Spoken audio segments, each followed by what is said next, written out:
morning. It's Friday. Good morning, Kat. Good morning, Kenny. It is a big weekend here in Morehead City. It's a big week. Absolutely.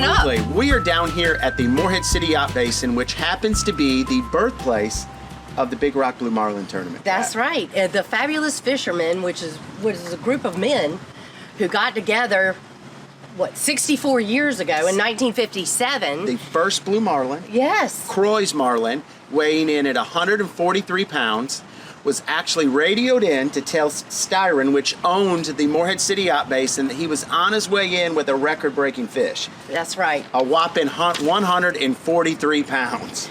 But what's so exciting is those group of men decided to put a little bit of money in the kitty to create this tournament, and it has grown probably from a couple $100 to over what? To over $1 million for the last 21 years. So in purse money. it's actually, you said, the largest, It's one of the largest purses on the East Coast, or in the world. which is unbelievable that Morehead City happens to be the birthplace of this tournament, which brings out so many great folks.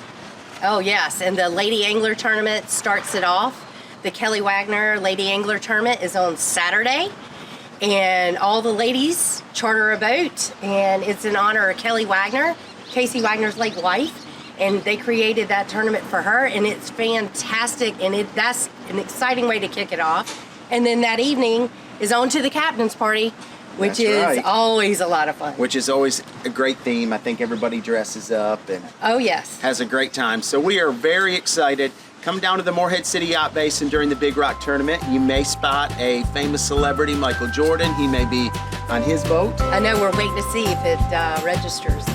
So y'all have a great weekend, and be sure to come down to the way station all during Big Rock. We'll be out there. We'll see you guys. See ya, good luck.